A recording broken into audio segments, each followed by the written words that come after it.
Hello and welcome to When Will It End? It's a movie podcast. We're two sad men who just an episode ago were basking in the sun. We were lying out under the open sky and soaking in the sun and saying, oh man, does life get any better? Me and my best buddy sitting on a porch talking about Too Fast, Too Furious. How could life, get better than this? And then we found out that was the last good thing that would ever happen. And that was it. That was the last gleam of sunlight. And now we're back to the old style of we're hunkered down in our respective depression holes, and we're weathering the storm. And we've got to talk about the Fast and the Furious movies, because if we just watch all the movies, it'll be over. What would happen? We'll just watch all the movies. What happened? No. What would happen? This is gonna happen. We appreciate everyone listening while we record remotely, because we're not maybe going to hear each other. We might be talking over each other. Might get a little weird. Might not be as good even. Josh, we might be bad at this. I mean, I guess... I think we've really groomed our audience to have low expectations at this point. So look, we have enjoyed an incredible run of recording in person, and because neither of us want to drown in our own lungs or infect other people with an invisible illness that's mowing down our most vulnerable, we're doing it like this again. And you know what? I think everyone agrees it's better that we protect ourselves and the world around us, because as many have pointed out, we can lose so many nurses. We can lose so many elderly people. We can lose so many people with, immunocompromised. But if we lose podcasters... Oh, God. People have called this like a slow motion 9/11.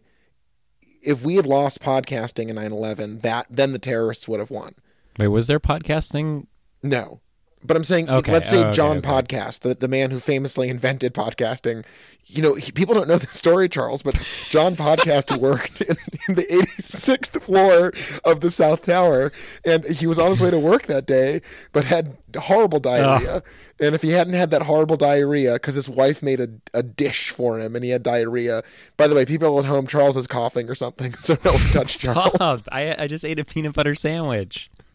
Okay, so we're about to podcast. We're about to tell people the story of John Podcast. Yeah. Okay. You're Fleming? I just got a little phlegm because of the peanut butter, It's just like I don't know. Just phlegmy sandwich. Yeah, an infection phlegm.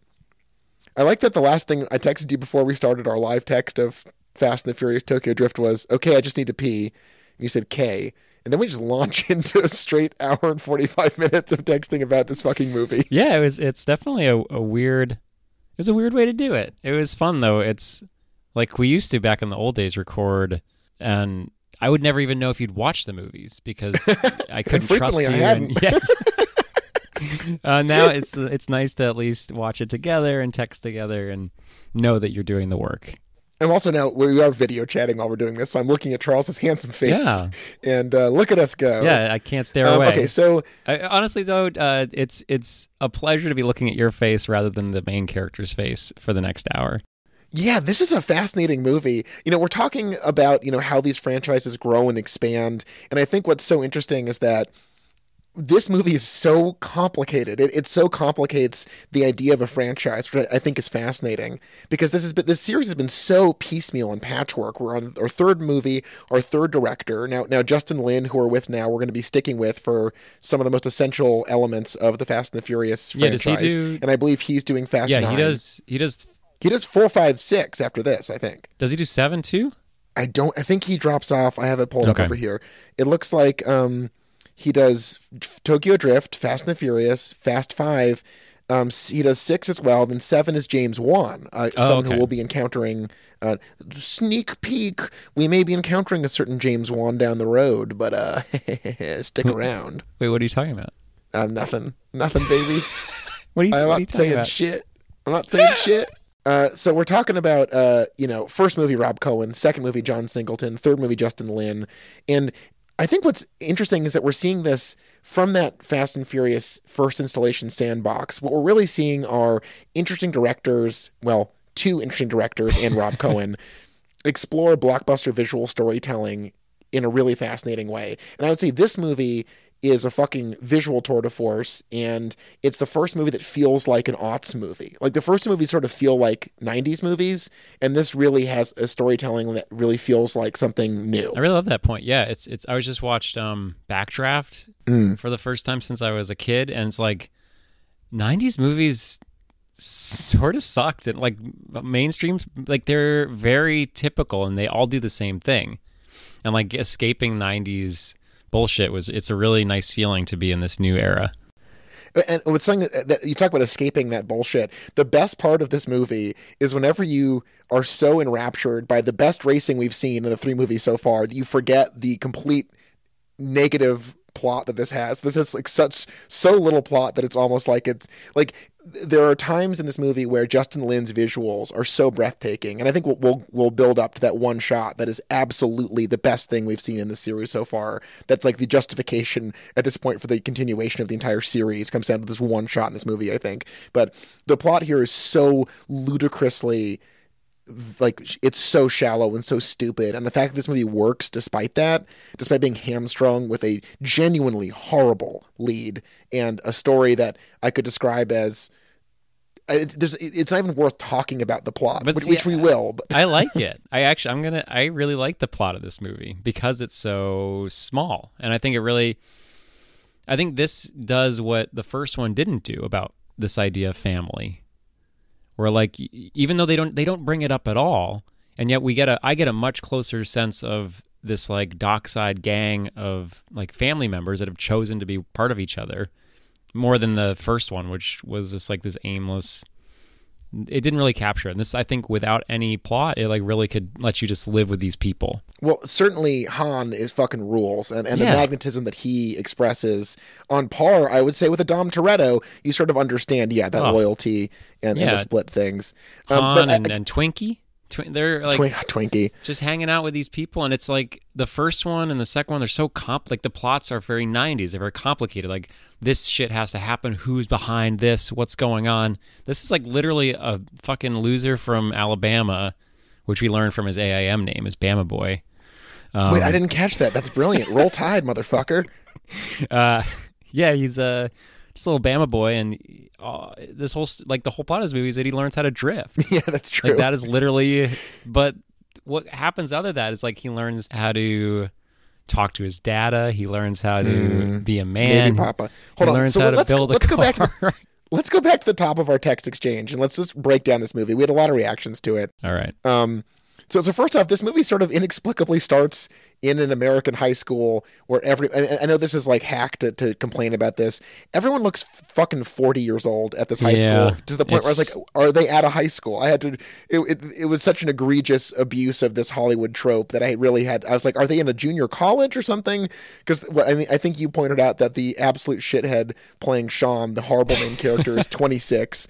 And we learn pretty quickly he's 17 in this movie, which, look, I understand it. We're watching it's a big blockbuster, stupid movie, but like, man, this strained the credulity of that to a point where it was really remarkable. Well, they don't even believe in it. I love one of the lines is like, when I got my license, it's like, dude, that's been like, what, 10 months? Like, how long ago? Like, he's telling this story as though it's like shaped his life and he's been living with this thing since he got his license, and it's like at most a year and a half. What we've learned about the Fastverse is that, you remember when Dom and Paul Walker became best friends in like 46 minutes?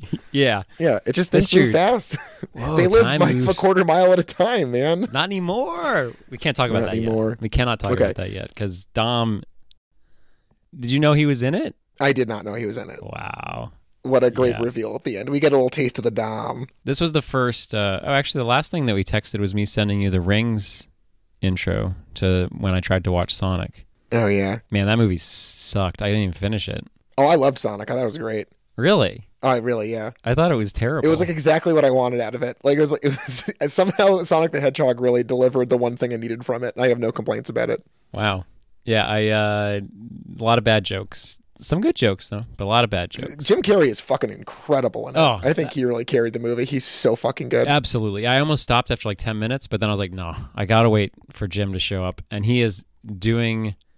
Like, we haven't seen him do this since like Ace Ventura era Jim Carrey. Oh, full tilt, babe. Full tilt. It was really nice. His mustache and haircut. I just gave myself a haircut. I don't know if you can see it. It has that trademark spiky quality to it that I associate with you. I went a little closer on the sides here. Wow. Yeah, look at that. We are indeed looking at your haircut on this podcast right now. This is good stuff. Yeah. Yes, no, I'm getting a good view of it, Charles. Thank you. Jesus Christ. Well, look, the beauty of Sonic is that we may be able to cover it at some point on the podcast because you missed the end where they set up a sequel, and it did really well, which I did not expect. Everyone was like, that was going to be a bomb, but it actually did pretty well. Was it the last movie that did well? I don't know. That's a great question. Like, this year is going to be so strange. Yeah, and we're covering a series that's been brutally disrupted by this, which we haven't really talked about, I think, in the main cast yet. But Fast and the Furious 9 has now been put off for a full year, so we're going to soldier on through the darkness. Well, it's pretty cool. It's still pretty fun. Kind of makes us the real heroes. Yeah. Oh, God, we don't wear a cape. I mean, I sometimes wear a cape. I know that you choose not to, but...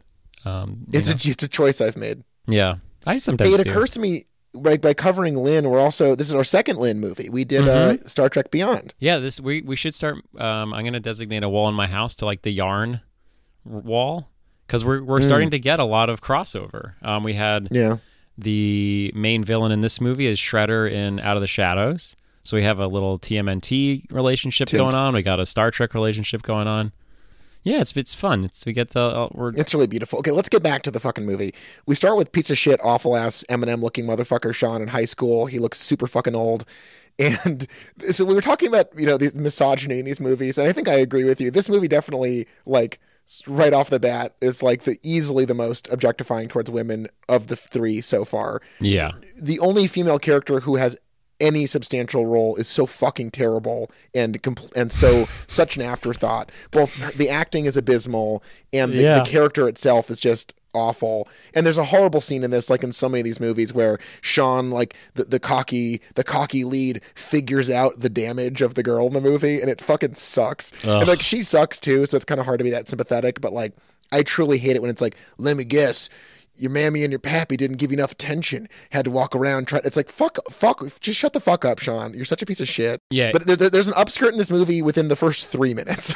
And there are many more. I was joking when I was like, oh, maybe we'll get some more. No, there's like the shortest skirts I've ever seen. It's sort of problematic because I feel like the first two actually had some like really good women characters. Yeah, Letty and Suki. Yeah, and even the Mia from the first one. Wow, I remember the character's name, Josh. I'm very proud of you. It's a rare win for us. Wow, thank you. Yeah. Even though she didn't really get much to do, I think she's not bad. And like this, the only woman character is, I guess she is a girl, and she's boring and a bad actor and has no character. And the rest are all just like tiny butts in tinier skirts, and that's it. Yeah, really bad. And God, what is it? I don't even know her name. Neela? The main character? Yeah, Natalie Kelly. Man, God bless her. She is terrible in this. I think we should hold here because like this is the biggest problem with this movie is that we're not sure what happened. I would love to talk. This is like when we watch these movies, Josh, and we watch these damn movies. I can't believe I haven't said that yet. We watch the movies, figure out whether they're good or bad. That's true. But also it makes you think like, if I could fucking sit down in a room with Justin, if I could sit down in a room with one of these filmmakers and ask him what happened, like, did they want these like losers to be in their movie, or were they forced to accept these two main characters and be like, all right, I'm going to do the best I can with this absolute shit show of a main character force? Well, it's a great question because, like the only shred of actual continuity this has to The Fast and the Furious is that Dom shows up at the end, and it's just like this, the international cabal of street racers and how many misfits can express their sense of misplacement through racing. That's the only theme that connects us to the first two movies. There's nothing else until the very end. And yeah, I mean, there's some behind the scenes stuff we've sort of not looked into involving, Vin Diesel not wanting to be in 2, and I don't know why they needed a full rebuild though, because the beauty of 2, like what works, 2 to me is still a better movie. I don't want to jump the gun here. I think 2 is still a better movie because John Singleton tells a story about a friendship that's like really well realized and well acted and interesting. Yeah. And there's absolutely no replacing Paul Walker and Tyrese Gibson from that movie in this movie. It's really right. The choices here are strange. I feel like I haven't seen his earlier movies, but one of Justin Lin's movies before this was also about like high school students doing stupid shit after school. I don't know if like that was his thing or like why they chose to downgrade this to such a like belittling story about losers. Like I don't know, the other ones work because there's some actual stakes in being adults. And like I don't know, movies about kids are fun, but like it really just made everything seem less important. Well, absolutely, because like a lot of it's like, oh, I want to date the badass gangster guy's girlfriend, and then it's like, Right. oh, my friend Han, who's super cool, cheated her boyfriend, and now he's double mad at us. Yeah. And then Han died, and now we got a race. Like it's insane. We talk about this plot is like fucking ludicrous. It's almost non-existent. But not ludicrous, ludicrous. Just oh god, I miss Ludacris, man. Good. Oh man, me too. He was so good in two. God damn. Yeah, and it's like, and then you also have to worry about like the whole pedophilia thing, like because there are adults in this movie, right? And they're like, DK, why are you into schoolgirls, man? And it's like, ugh. Yeah, it's really Gross. strange. And like they even bring up, I thought, which is a good line, like these like older horny women at a dance club being like trying to fuck with our main character who had, what was his name? Sean. Yeah, Sean. Those models. Han's like, hey, he's not legal yet or something. And it was like very weird that they called attention to this. But I guess they had to because like probably people were watching like, you realize that adults are just fucking children all the time in this movie. And it's fucked up. Yeah, it's fucked up. And then of course, Sean's daddy is railing some, what looks like a sex worker that we're led to believe, I think. I don't know, man. It was bizarre. Hey, I wanted to share something. Doing a little bit of my patented research. I can't even tell. I know, this is great. This sucks. I remember while watching the movie, I said Lucas Black, who plays Sean, his head looks like a jar. Remember I said that? Yeah, I do remember you said that. And then you said Natalie Kelly, her head also looks like a jar. Yeah, I remember. Lucas Black was in Jarhead. Whoa! So clearly, I think casting was like, look, we got this guy. His head looks like a jar. He was just in Jarhead. We got to bring that jar back, baby. So he was in Jarhead first? He was in Jarhead in 2005, a movie that I feel like has been kind of forgotten. He didn't play the titular. A Sam Mendes pick. That's crazy. Sam Mendes. I forgot he directed that. He didn't play the titular Jarhead, right? No, that's Jake Gyllenhaal. Yeah, Jake. Oh, I love me some Jakey, Jake. baby. Where'd Jake go? I haven't seen Jake in a while. He's been in a ton of shit. What are you talking about? He's in the John Mulaney Kids special. It's super good. That's not a fucking movie. It's a Netflix original. I mean, I guess it is. Okay. He was in the Spider-Man movie. And that's the last thing I remember him being in. And he was great in that. The movie isn't amazing, but he's fucking stellar in that. Yeah, agreed. So I'm almost done with the MCU. Sorry to bring it up. That's nice. Yeah, please don't. Is that real? No. You got so hurt. You were so hurt. We have to talk about this movie, Charles. For Christ's sake. I just want to say, like, I'm finally finishing up where I got 3 left. Good update. Because we were trying to finish it up before Black Widow came out. And again, that's also been pushed back. But I'm in really, like, it's in the same way that we're experiencing, like, watching Blade 2 and Blade 3 and be like, what the fuck was wrong with critics back then? I'm finding myself very much at odds with what most people are appreciative of the MCU. And like, then let's save that for a fucking MCU thing. We're going to do an MCU thing? Oh, God. Please. We're going back to Fast and the Furious Tokyo Drift. We're here to talk about that movie. Okay, can we talk about the title card then? Yeah, the title card sucks. They really blow their wad in a really weird way where, like, we get, like, the big splashy graphic of Tokyo Drift at an American high school, and it feels like the intro to this movie is so... They get a great race in pretty early on, which is awesome. The problem is that Sean sucks so bad and his story is so unimportant, uncompelling, and not interesting that I was like, save the title card for when we get to Japan. Like, why just dump it? Like, it just felt like a huge waste of like a great title. Yeah. Because like, again, this series is legendary for fucking with convention with titling things. And we go from Fast and the Furious to Too Fast, Too Furious, which is fucking brilliant, to a great complete left turn, Fast and the Furious Tokyo Drift, no 3, which of course, as we will chronologically discover later in the series, is helpful because apparently all of this happens after the 6th movie, but we'll get to that later. We can't get into this now. One of my favorite bits coming up is when they bring back the same actor who played Sean to come back in like Fast 6 or whatever, and he looks even older than he did, and he's still supposed to be a high school. So dark. Anyways, okay, they totally waste the logo. Sean goes to a super crazy Hollywood high school where like the football players are like savagely destroying a Native American effigy before like a football game. Yeah, and it's quite vicious, man. It was gross. But I think that's it was done on purpose. Well, it's a movie about certainly a lot of othering. Yeah. I think it's the most often said word in the movie is Gaijin. That's true. Did I say that right? Well, certainly you said it better than Sean did repeatedly. Gaijin. He fucking sucks. His accent, God, we could spend 20 minutes on just the accents in this movie, but his accent fucking blows. And then Neela, his shitty idiot girlfriend, in her shitty Australian accent, equally terrible. There's no way she's Australian. There's no way she's Australian. I hope not. Oh, I'm looking that up right now. Her accent is... She is Australian and still sounds like she's doing a bad Australian accent.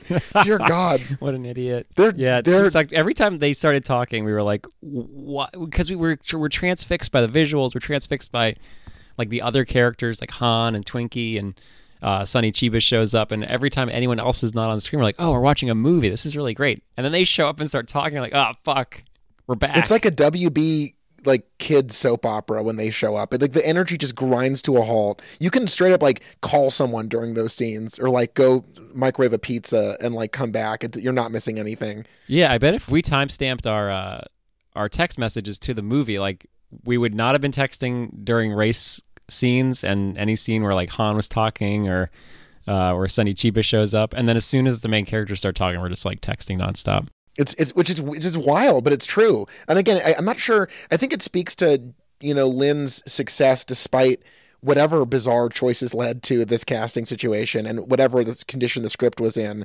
Because again, best racing we've ever seen. I've never seen better in my entire life. The racing is so good that like it actually makes up for what would seem like an unsurmountable problem, which it does, which is amazing. So this is the first movie that I saw, and revisiting it, like this is why I like this movie. Is I honestly don't remember Sean or his character at all, and it sort of like was baffling to see that that's all this movie was. But the racing is so good, and there's nothing else. There's no like hijacking. There's no like trying to blow shit up. There's no other DVD players. No coke. Fuck.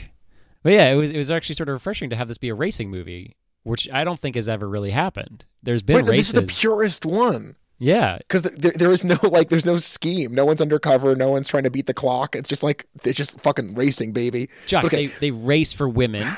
They race for cars. It's not about the writer, Charles. They race for daddy's love. Oh, it's all about Papa's love car. This is a movie about racing. Yeah. Okay, so we have to get back to the first race of the movie.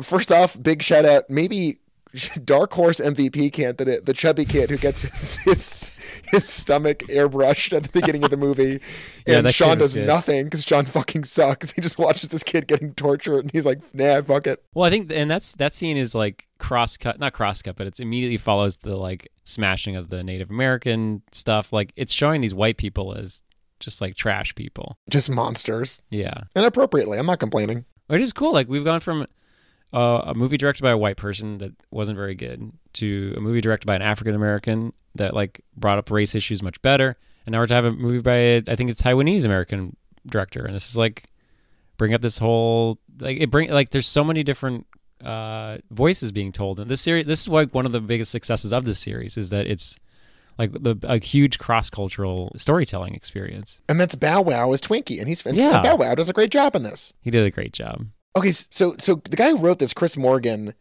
wow, interesting career. He wrote SWAT, Cellular, Wanted. He wrote Wanted. Oh my God. Wow, I always wanted to know who wrote Wanted.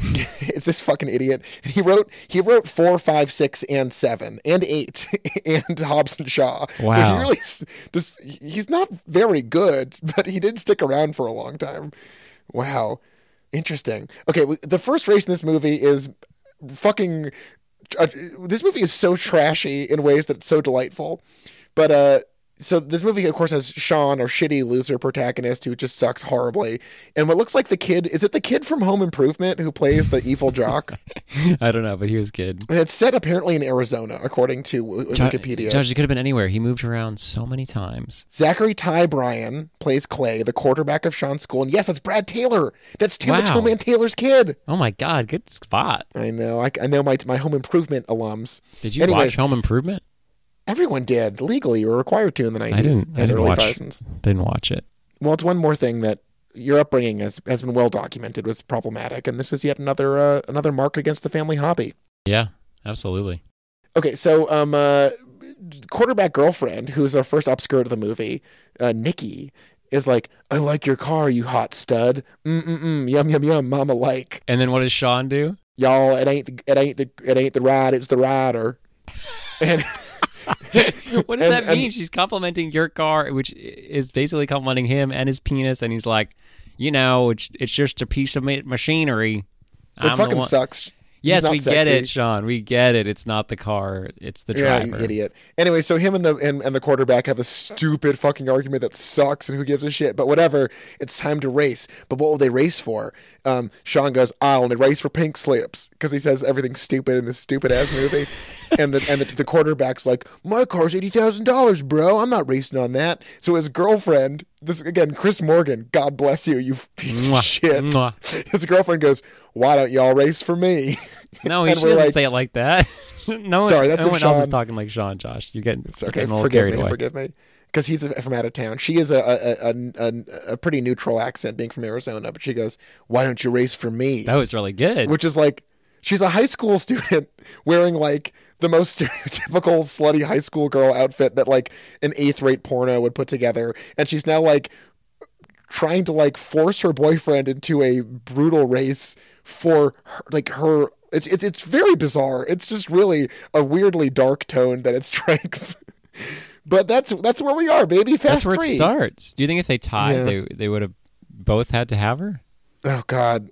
Can you imagine that little sitcom where like 30 years ago we raced and we tied, and now we have to live together for the rest of our lives. We're married. Well, as I texted you, we were talking about, the next escalation from a car is an American woman for things to win in a race. Yes, absolutely. Yeah. They did that well. They jumped correctly from car to woman as thing you can win and own in America. So this being the first race set in America, they race through an unfinished suburban housing track while fucking while Kid Rock is fucking pumping, get in the pit and try to love somebody. And they're racing, and Sean's doing well, and the girlfriend goes to her quarterback boyfriend, looks like I got a new date for prom. Yeah. It's like a cuck thing. It's like really psychosexual in a really cutting way. Yeah, these movies, I don't really know that they even know what they're doing.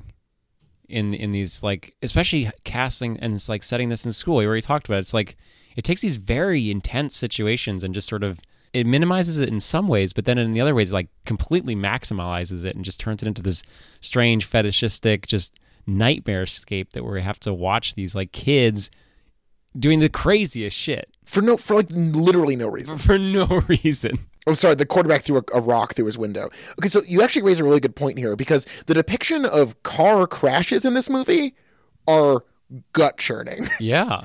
Like when they ram into that concrete thing at the end of that first race, the quarterback and the girlfriend, it's like really upsetting. I can't believe they survived. Oh, you couldn't survive that in real life. They just go from like driving 100 miles an hour into a concrete like structure. It's nuts. Josh, you forget that they are from money. Oh, yeah. And that they can pay off anybody. Working man Sean can't catch a break. No, I love it. The mom comes in and she has the same pathetic accent he does. Like, is it legal to smoke in here? And the cop's like, you're fucked, motherfucker. I'm gonna fucking destroy you. And then, of course, they strike that classic deal from the American judicial system. 3 strikes, and then you go to Tokyo for a 4th strike. But if you do that 4th strike, then... I don't know. They take you back to jail? They extradite you? I don't know. Oh, so here's a huge disappointment. What does Sean show up in Tokyo with that is never referred to again in the movie? Oh, I know. We were hoping so hard. As every good American, that high school boy sent off to live with Dada in Japan, you got to bring your guitar with you.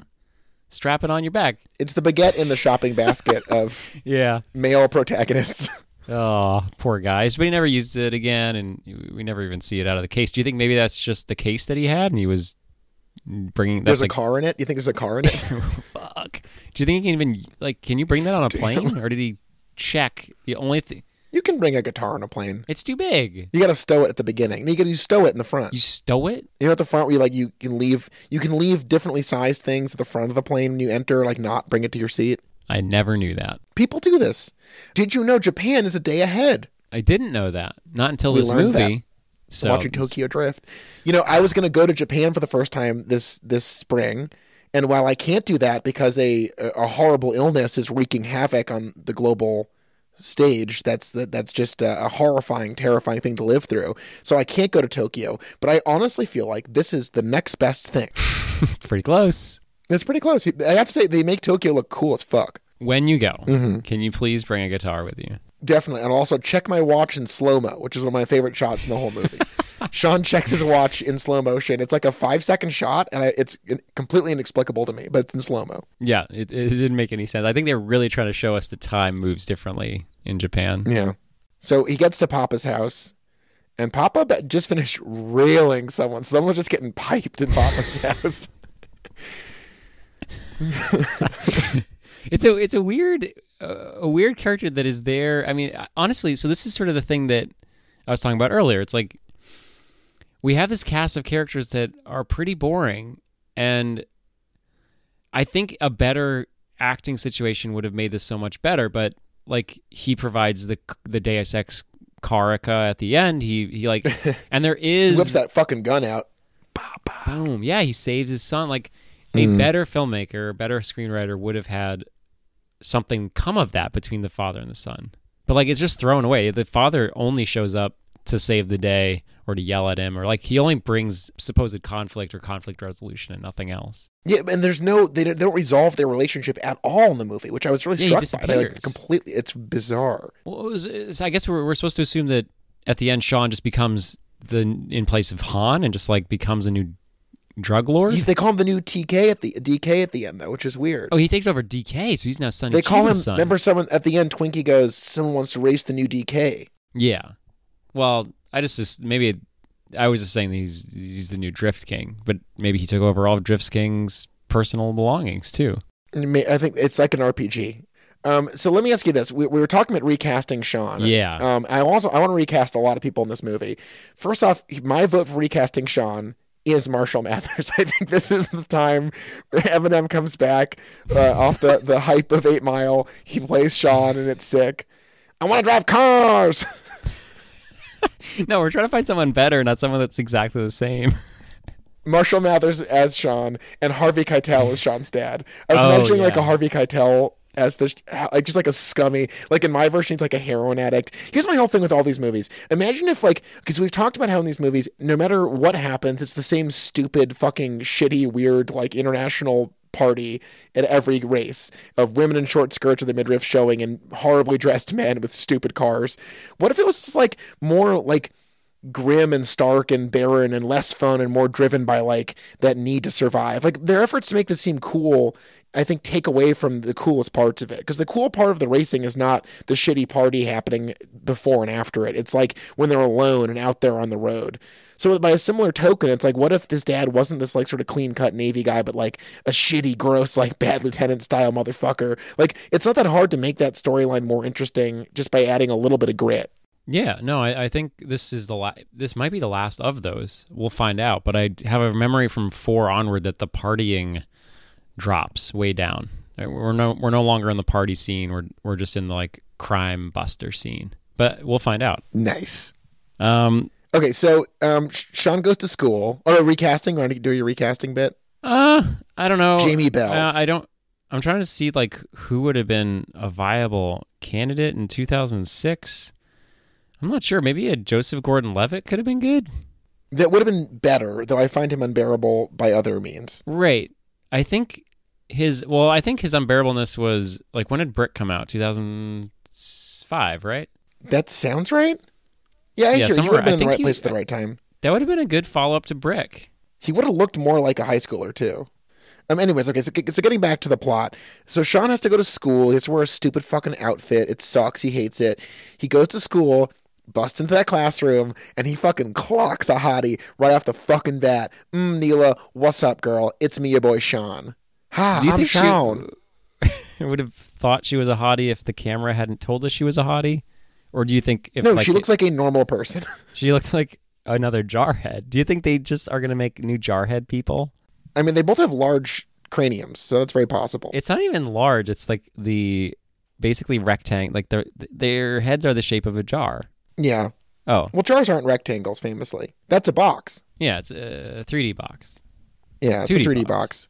Yeah. Okay, so high school is rough for Sean. He doesn't speak any Japanese. The teacher's yelling at him to wear slippers. It's very funny. This is what I want to know. This is it. So is this the judicial thing you were talking about earlier? Regardless of whether you speak Japanese, as long as you're in high school and you've committed 3 car racing problems, you can go to any other high school. You go to Japan, where you're just go to class every day. You don't speak any Japanese. Like, this doesn't make any sense. Like, what? I guess we should have had a guest that was like a Navy Army brat and told us what they did. Don't they go to like an American school? Yeah, absolutely. It makes no sense. And then Twinkie's like, okay, well, then we meet Twinkie, thank God, who fucking rules. Anything, God. He's wearing a do-rag. He's trying to sell fucking Jordans. It's awesome. And Twinkie's like, you're another Army brat. And Sean's like, no, I'm not. And it's like, yeah, you are, dude. We met your dad. He's in the Navy. What the fuck? Yeah, fuck you. He's wearing a Navy shirt. Idiot. The first scene we see him, you dipshit. He wears a Navy everything. If we track so annoying. data, he wears Navy shirt, Navy zipper hoodie, Navy gun. I think it says Navy on his gun when he assaults a high schooler later in the movie. Yeah. Imagine how cool that dad felt when he like whipped a gun out on probably a high school student. DK is DK's definitely in his 20s and dating a high schooler, which scans for DK. That's actually true. I did like the line where he's like, "Why don't you go after a Japanese girl like every other white boy in this city?" So that was nice. That's a good line. Yeah, Han says that, right? I think what Justin brings to the table well is sick car chasing scenes and a pretty, like, I don't know. It's just nice to see like the white guy. I think a white director or another director would have been like, this is our hero. This is the story that we want to follow. This is what's going to be most important. And Justin Lin's like, this fucking jarhead sucks. I'm going to like belittle him and make everyone else way cooler than him. And everything is going to be better than this guy. And like, I just have to deal with this shit. That's like the tone of the movie. I totally agree. We're certainly, it's impossible to imagine someone leaving this movie being like, wow, Sean rules. Well, he never comes back. So except for that one little moment. So it's obvious that he was a failure. I want to just point out timestamp wise at 1:32 p.m. in our American life here on the East Coast. God, only who fucking knows what timestamp that would be in Japan. It's impossible to find out. We texted each other. You texted me, she's a very bad actor. The same second I texted, she's a terrible actress. Yeah. Poor Natalie Kelly. She got it on both sides in this movie. I'm not just talking about DK and Sean. No. So whatever, we make our way to the first race because Sean's like, Twinkie, show me the car racing world. And Twinkie's got a Hulk car. It's sick. They never explain why. He just likes Hulk a lot. Whatever. That shit rules. He just loves Hulk. And, this is before Mark Ruffalo played a fucking... Yeah. So that was a great scene, though. That was a scene, like one of the first moments where I was like, oh, this guy actually knows how to shoot a movie. That scene, it looks so good. In the rotating car park thing? Yeah, and the cars that are spinning around, and you're like, wait for it, which car's his, and they're all cool, and then, like, the Hulk car, expecting, like, is this going to be a jalopy? Is it going to be something that doesn't fit in the thing? Like, what joke could happen? And it was the Hulk car. It wasn't a great joke. It was truly unexpected. The car looks like Hulk and has fists protruding out of it in 3D sculptures. It's fucking crazy. I didn't know what was happening until they spun it around, and I saw the... No, that first shot, like, was it hit from the back or something? It looked crazy. Yeah. Okay, so we make our way to the first race. We go to the same generic car party thing. Lots of upskirt. We finally see Han, who rules and is eating. There's a lot of eating in this movie for the beginning, which is great. Han's just snacking, and I love it. Full Brad Pitt style. And so then there's a really crucial moment in this we have to really talk about where everyone's running to get in elevators to make their way up to where the big race is going to happen. And Twinkie runs into the elevator full of just the hot chicks and runs into the elevator, turns to camera and winks and shatters the fourth wall of the Fastverse forever. Twinkie knows Twinkie is in a movie, and Twinkie knows that you like that Twinkie near girls. Twinkie's like, look at me, Twinkie's near girls, and tells the whole audience Twinkie knows. It was a great moment. I made a fresh batch of popcorn to throw it into the air at that moment. It was so good. I screamed so loud. Yeah. No, keep going. That's probably going to be a good joke. All the windows in the room broke. That wasn't a very good joke. I was hoping you'd cut me off and I'd be spared the indignity. Sorry, I'm going to be editing this much more thoroughly than I normally do, so don't worry about it. Leave that in. There we go. Please leave it that in. in? Okay, so long story short... I want to say something. No, please. Okay, thank you. What I liked was this movie did a great job of, like in the first one, you have the entire population of Los Angeles come out at night to watch a race, but all they do is stand at one tiny part of a race and see nothing. This movie did a great job of setting it in the parking garage, so when they saw the first level, they take the elevator to the end, and they can see the end of the race. So it's like this cool idea of using space. We've talked about this in the second episode of the Furiousverse, where the first movie didn't understand space. The second movie definitely did, and this like is just perfecting it in the racing world. At the end, when they're like watching the race on their shitty little cell phones, it's like it at least is trying to show us why these people are engaged with the racing culture. Yeah, the superstructure of the movie as far as like a visually told story is excellent. And again, that is really the saving grace where the plot functions are mostly a detriment to everything else in the movie working. So again, big kudos to Lin. You definitely get why they stuck with him. Yeah. Okay, so Sean destroys Han's car trying to race DK. DK's like, you fucking punk, fuck off, you suck. And everyone's like, yeah, Sean sucks, fuck you.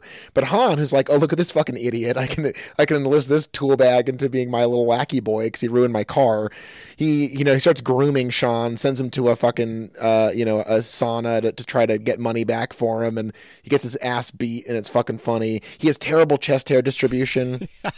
It's so bad. So not only is I'm going to body shame the fuck out of this piece of shit. He has Lucas Black is getting it today. Stupid fucking jarhead and the weirdest body hair. It was terrifying. It highlights his nipples in a way that's very wild. They cut over to like a sumo wrestler. They're supposed to be like, look at this giant guy's body. Like they zoom up on his giant boobs, and it's like you're supposed to have him be like maybe this grotesque figure. And all I could think about was Sean's shitty body. That's all I could think about. Yeah. What was this? What's the actor's name? Lucas Black. I'm gonna email him a MP3 Fuck of this you. episode. Yeah, please do. Just the whole. Just like, Lucas, we love you, buddy. If you want to be a guest on the show, come on anytime.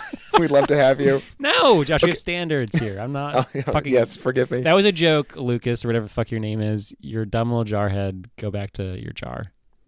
Do you think he screws his head into a jar every night? Crink, crink, crink, crink, crink. Time for bed. Time for bed. Time for jarhead bed. Time for old Lucas Black to dung on old fall bed sleep. So wait, do you think... So we learned that what's her name is Australian. Do you think he's from Alabama? I mean, Lucas Black himself is from Alabama, so maybe he was like, oh, it'll be fun if I'm... Who fucking cares? Honestly, as I texted you, looking back over our exchange, it's like static whenever they're on screen together. Like, I don't care. We don't have to talk about it. It just... insane. It sucks. Okay, so they go to a cool party Han takes them to. There's all these horny mute women. None of them are allowed to speak. They're just horny mute women. Yeah, it sucks. And Twinkie's like, I love women. And it's like, all right, Twinkie. But I do want to talk about Han, because we do meet Han, and I think he is the breath of fresh air that we really need after spending the first half hour, like, not really knowing what the plot is, not knowing who these characters are or why we should care about them. And, like, Han is the grounding for, like, we're like, oh. Like, Twinkie's fun, but he's a side character. He doesn't really have much gravitas to him. Han is the first moment where I was like, oh, I'm going to fucking sit down and just, like, watch this. I'm entranced by this person. Well, he's like the Dom Toretto, where he's like, I'm the gentleman thief, and your job is I'm going to train you in my ways of being a gentleman thief, and I'm going to teach you how to drift. And that's the core of the movie, where Han goes, we're going to Drift Mountain, motherfucker. The mountain where drifting was created. Where drifters are invented.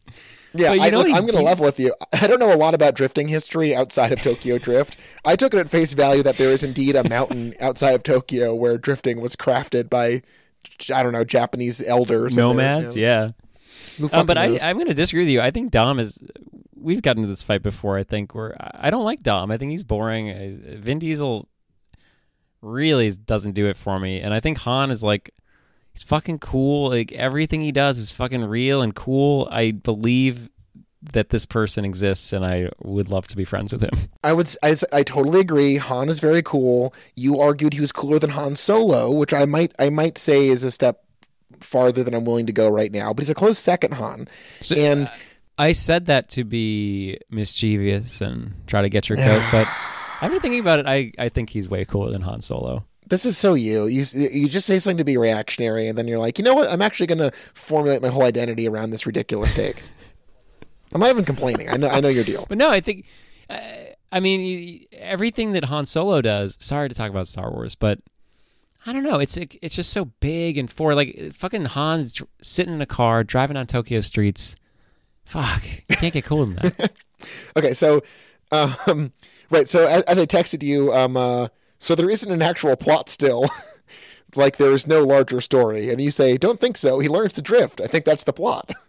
So yeah, there's a whole segment where go ahead. No, I was just gonna say you don't need to read our text to each other. Yeah, we do. This is good. You're gonna just say something, and then I'll respond to it. No, this is good. This is good stuff. Yeah, leave it in. Good podcasting. Leave all this in. This is the fun of it. People want to know, what was it like when they were texting about it? What was it like? Should I just post? I'll post the transcript. No, don't do that. Okay, so I think something cool about Han is that he has a cool hangout. When we're often rating hangouts in this series. Yes.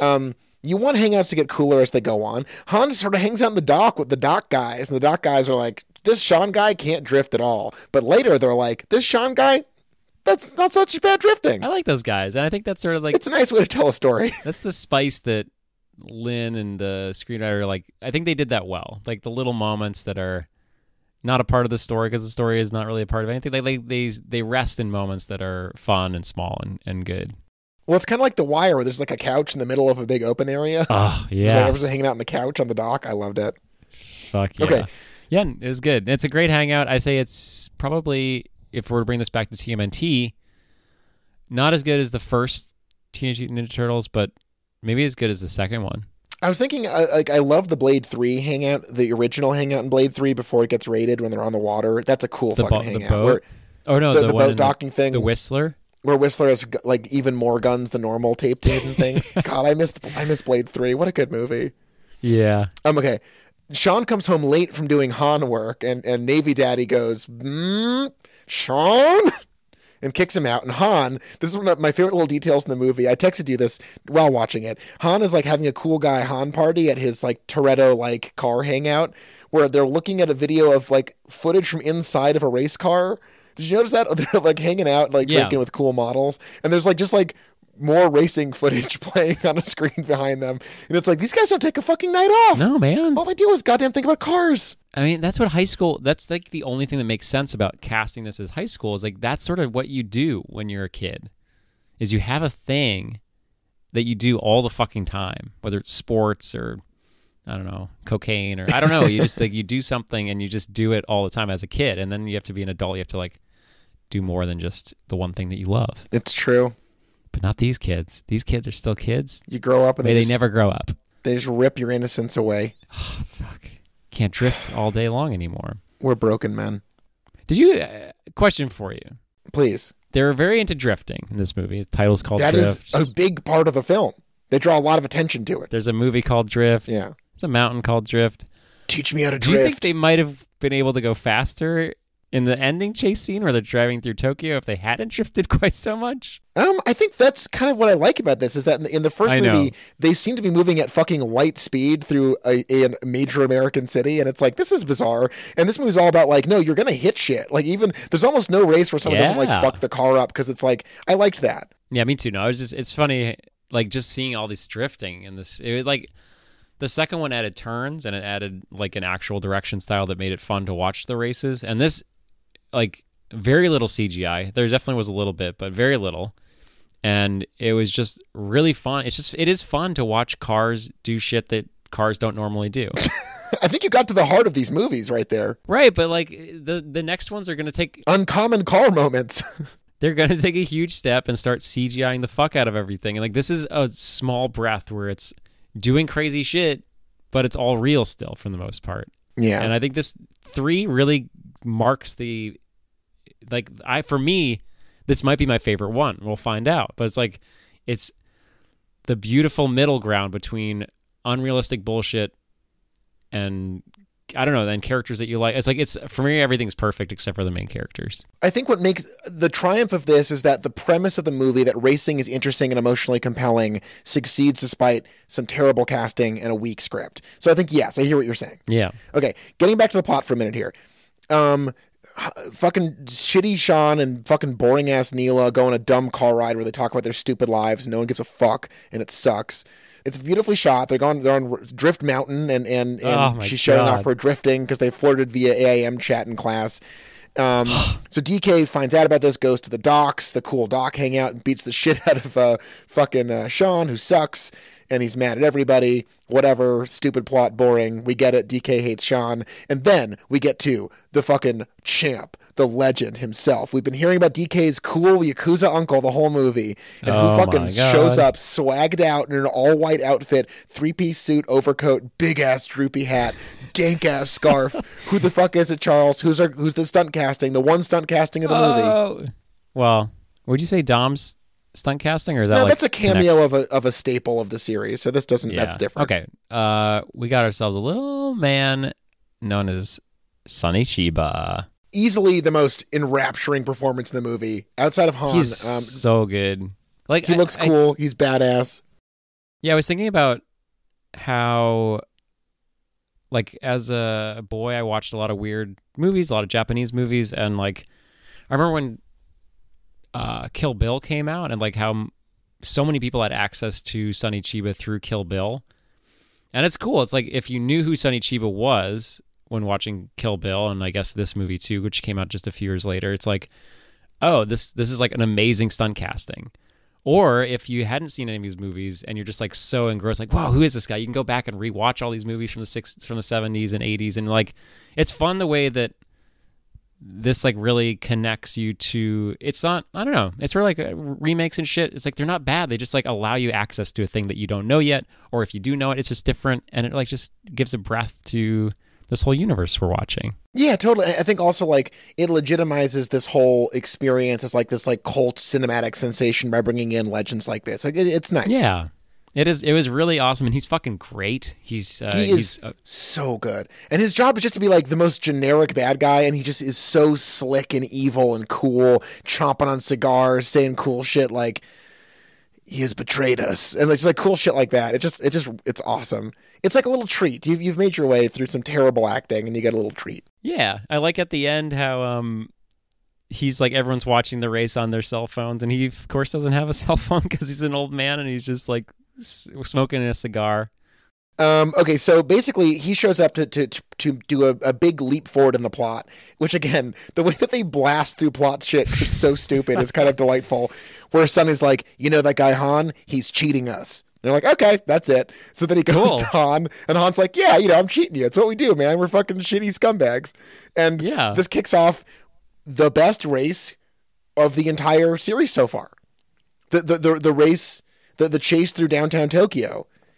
And the moment, I would argue, and we both fucking text each other at the same time about this in delight, there's one shot that transforms this into a movie of a series that's changed to like ideas of the past visually to this whole other realm where they're whipping around downtown Tokyo. It's fucking exhilarating. There's real desperation. And at this point, they're doing all the fucking like throwing the car into reverse and firing a gun through the fucking window. Like we're full Fast and the Furious at this point. Yeah. There's one shot that is so fucking breathtaking where the chase, everyone drifts through a massive intersection in downtown Tokyo, and this crowd of pedestrians parts in front of the cars as they drift, and this big aerial shot, and it is an incredible visual achievement. It's this sea of people parting as these like fucking massive vehicles are just hurtling through this huge space, and something about, the scale of it, something about the fact that we're hovering above Tokyo, watching this supernatural, larger than life car moment, feels like the whole series ramps up to a whole other level. Yeah. Where like the grandeur and the ridiculousness of it hits this fevered pitch where it feels like it transcends the whole movie in that one moment. If you looked at our again, I'm gonna release the transcript of this so everyone can follow along. Lull in our texting, lull, because we're watching this car chase, and then bing bang, we both texted at the same time. Like, whoa, perfect. You said like my balls just fell off, and I said perfect. Yours was a little weirder. I didn't say that. I said incredible. I'm looking at it right now. You said I said Twinkie with the moves because Twinkie's talking about ladies. My dick lost its two babies. And then in parentheses, my balls just fell off. Oh, look at that. No, sorry, I was missed that. I did yeah. text that. Excuse me. It was foolish of me to forget that. Well, it was foolish of you to text it. That's true. It's a twofer for me. Egg on my face. Wait, no, never mind. But no, it's and for me, who loves to compare things and make grand statements, the ending shot of 2 was we got to that point where we're now in fast land, where like cars are doing shit that's crazy. This is still believable, and it's like it's even more like awesome to watch this because it's like, wow, this is like actually looks real, and it's beautiful, and it's breathtaking, and it's incredible that they set this up through both CGI and real cars, and it's just like it looks good, and it's again like 3 for me is like the most bang for your buck you're going to get in these movies, I think. Well, I think at the end of the day, I think the friendship in 2 makes it really magical. But I hear what you're saying. I just meant cars. Oh, car-wise. Yeah, car-wise for sure. No, yeah. Totally. Because you might get more bang in this 4, 5, 6, 7, 8, but you're going to get a lot more buck. And I think the ratio of bang to buck in number 3 is perfect. Yeah, good stuff. Okay, so the chase ends with the big development that Han dies in a fiery explosion, and we're like, no! Actual fucking stakes. Because, like, this was... I don't know if they plan on him coming back for the other movies, but, like, to have a main character die in a movie that is like the best character you have, that's fucking huge. It's huge. I was like, what the fuck? I forgot it happened. And we're left with these 2 shitheads, fucking Neela and shitty ass Sean, and they go to Sean's papa's house, and he's like, I did this. And Navy Papa saves him because DK pulls a gun on him, and Navy Papa pulls a gun on DK, and Neela goes off to DK, and we're all setting up for the final big showdown, and the dad has a great terrible scene with Sean where Sean's like, I gotta take care of my responsibilities, Papa, and Papa's like, at least y'all ain't making the same mistakes I done made. It's terrible. It's fucking shitty. I hate it. I know we've talked about this before, but like these moments where you haven't had him talking for 5 minutes and then he suddenly says something and you're like, oh my God, this is unbelievable. No, the accent is terrible. I did this. Okay. So, it's my responsibility. So Twinkie gives Sean Han's secret bag, which he hid inside of Hulk car, which feels like the most fucking like Resident Evil Final Fantasy part of the movie, where there's Han's secret bag and the Hulk stereo. And all speaker that was in it was money, right? Just money, and he takes the money. Apparently, it's the money that Han stole from DK, and so to make everything right, Sean goes to Sonny Chiba in a club full of first lame gangsters and then cool old guy gangsters in suits. Yeah. Like, like, okay, so in Ichi the Killer, the manga, the bad guy wears like a suit, like a simple black suit the whole time, and it's really chilling and cool because like he does all this like really horrifying violence and really graphic sexual fetish stuff, but he just like dresses like a businessman basically the whole time. Yeah. And then in the comparatively shitty movie, they have the bad guy dressing like David Bowie the whole time, and it's really fucking annoying. Was it Mike? Yeah. I don't like his movies at all. I think Ichi the Killer, the movie, sucks compared to the manga. The manga's amazing. I have to read it. I know we've gotten into this. It's so good. It's really threatening having people just wearing suits. So there's something really threatening about that like more showy, elaborate costumes don't catch. Basically, this sets up the final thing in the movie where it looks like Han's gang has got to tune up Daddy's. They take the car from Han's car that Sean wrecked, and they put it in the engine, in Papa's... Josh, the engine. Whatever. What did I say? The car. You took the car from They take the whole car, put the whole other Doesn't car. make any fucking sense. I'm not a mechanic, motherfucker. You're not a car man. I'm not a car man. Neither of us are car men. Yeah, so basically DK's like, I beat your ass once, I'll beat your ass again. And Sean's like, whoever done win this gets to stay in Tokyo, and y'all who ain't win this gots to go. Here's the rules. If you win, whoever wins this race gets the girl from the high school I left. Gets She's still on the table. A pink slip. Gets Han's burnt corpse. And get a little free time with Daddy. All right, let's get this fucking race on the road. I'll win Daddy's love. Wait, we're going to DK Mountain? Do you think they did that because of the famous GameCube God, Mario Double Dash race? DK Mountain? I don't know. That sounds unlikely. I don't know. It's a strange choice, I agree, but... also just like stepping back for a minute, I like that the Yakuza boss is like, yes, this man from Alabama certainly has a very good idea here. I think this 17-year-old from Alabama who sucks shit will just do his plan. Anyways, so yeah, it's like just like this boy walks into a bar and everyone just stops and like looks at him. It's like in real life they just would have beaten the shit out of this piece of shit. It would have been great. I wish Sean died. Yeah. But no, so just like Dom Toretto's dad's car in the first movie, we got to outfit Daddy's American muscle car and that's true. Whatever. And then they have a cool ass race and Sean wins. And that's the end of the movie. Yeah. Right? I mean, I don't know. They race and it's a cool race. The shots are excellent. It's a really Dom excellent shows nighttime back race. up. Well, then at the very end, Twinkie's like, "Hey, Sean, now that you've been established as the new DK, this guy wants to race you," and it's great. You're like, "Oh, come on! It couldn't be. It couldn't be our friend Dom," and it is our friend Dom. But here's the thing: this movie does more for Dom's character than the first movie did. Yeah. In all of 10 seconds, and I know you need the first movie to really understand what is happening, but like all he says is, "Well, Bama's like." Hey man, this is like a real race. This isn't going to take out like 16 seconds like a normal race, you loser. And then Dom says, "You know what, kid? I got all the time in the world. I got nothing but time." Yeah, nothing but like that's his whole character in the first one is that he has no time. Like he doesn't live in time. He's out of time. He's out of sync with everything. He's living life 1/4 mile at a time. Fuck yes, that's what I meant to say. Right. Yeah, and now he's somehow transcended that and he's back and I'm so excited to see him. Josh, I saw Bloodshot yesterday. How was Bloodshot? It was bad. Yeah. It was very bad. Vin Diesel is a terrible actor and it's like so nice to see him from 15 years ago because he actually had heart. He actually had presence. Like I understand why he became a movie star, but Jesus, watching him now, it's like I'm not excited to see him in Fast 9, really. He's just he looks like he's CGI already. It's so weird. I don't know what he's done to his face, but he just looks like a CGI monster in real life.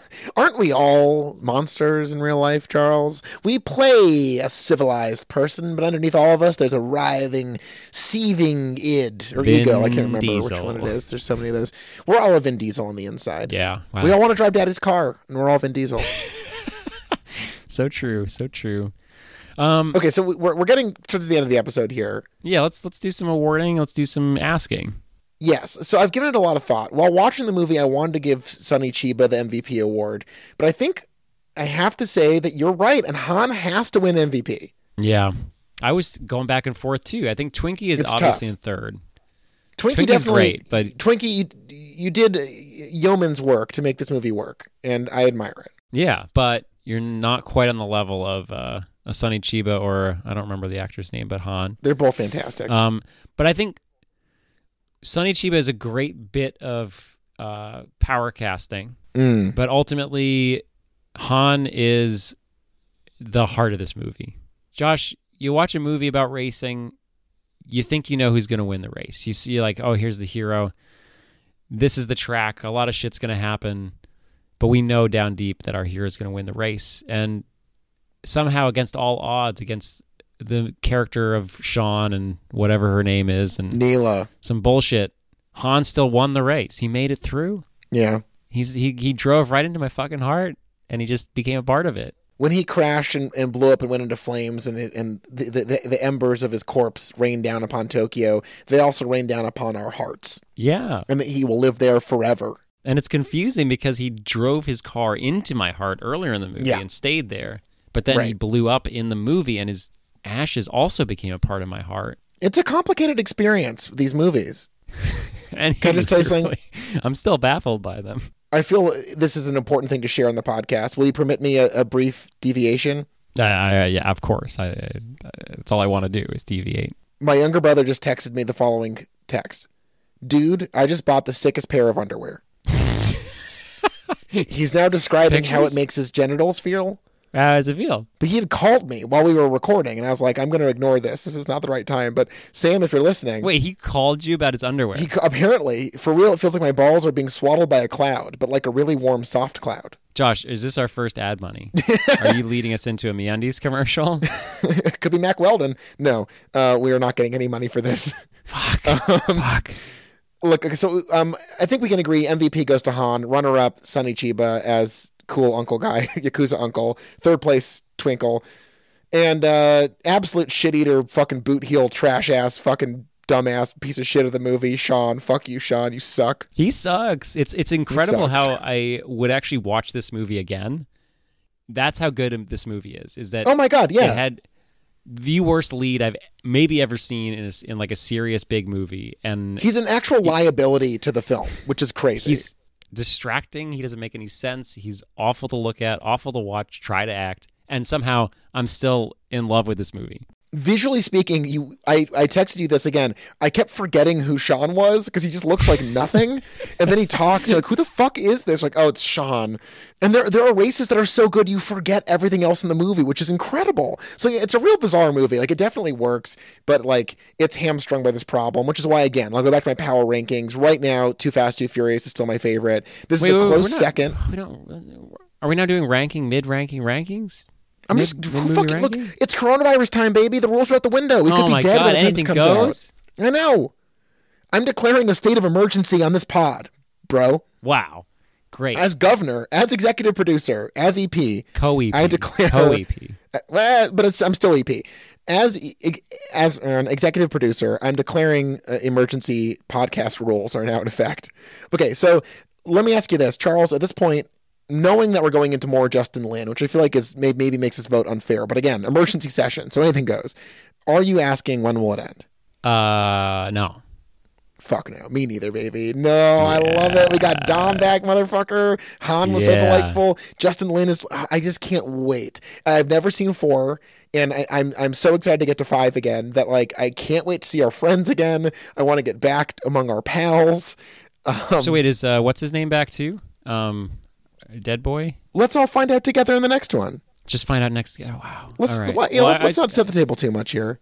Wait, I interrupted your ranking though because now I'm a little curious. Did you said 2, 3, 1? 2, 3, 1 at this point. Yeah. Yeah. Like I think 2 is the most like this is a movie. Yeah. Where I think like start to finish it has like it's really satisfying. Again, we talked about this in the last episode, but you know the key scenes of emotional conversations that these movies are often completely weighed down by, like in the first and third, they fly in the second. It's great. So I'm going 2, 3, 1. I agree with you. Not maybe about that, but I do agree that we live in awful times right now where we don't even know what's going to happen next. So I think leaving people to have to wait till the end of this to know how we rank them, I think we should be right. Yeah. So a 2, 3, 1 for me as well. I think 2 is a really good movie. This is somehow an amazing accomplishment despite the fact that it's a very bad movie. Yeah, it's wild. It straddles that line somehow, and it's an accomplishment. Now, as far as racing, I would go 3, 2, 1. Sure. 3, 2, 1. Of course. I don't even think there's any. The first one. It's amazing that this whole series got started with that piece of shit. I know that people like it. The first Fast and the Furious movie is very bad. It has bad everything in it. Everything gets better and better. And this is the beauty of the franchising. Is like people are so quick to throw away a sequel where the first one is sometimes just like someone had a very loose idea and it takes new people to like really tighten it up. Get it in. Well, and again, talk about justifying a franchise, knowing where this takes us. The fact that even something like this, which seems like a weird deviation, like an experiment, can we translate this basic premise to almost anywhere else or anything else? It works. So it clears a major hurdle. And now I'm really excited to run down the fucking main stretch of being back in the actual, because the mythologizing now begins in full, like in earnest, I think, from this point onward, where you really get into building this elaborate world where these people transform from weird outcasts who race into like super spy megalords who can kill people with a single fucking touch of their finger. So yeah, I love it. Let's close with some nice thoughts for people out there. It's a very stressful time, so let's do a couple nice thoughts. Charles, do you have a nice thought you want to share with people? A nice thought.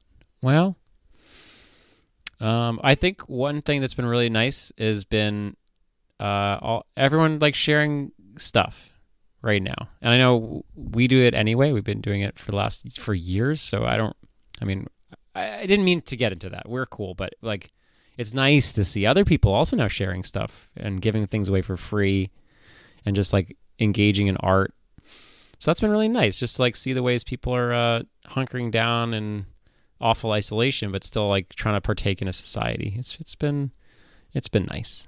I totally agree. I think like when we see all these major structural things fail us, from our healthcare system to our corrupt politics to megalomaniac psychopaths just reigning with no checks and balances on the state and federal level. The fact that like people can come together and express themselves as a whole and rely on each other.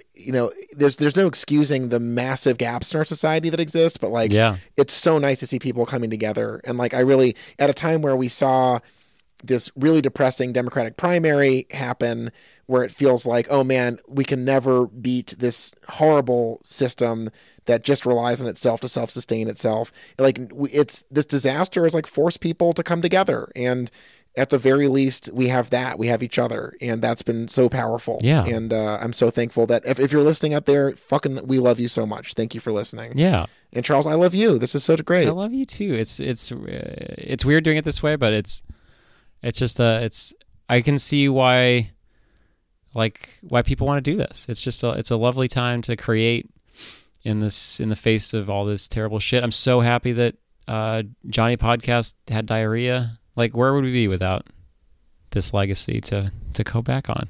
Yeah. So once again, we'll close out on 9/11.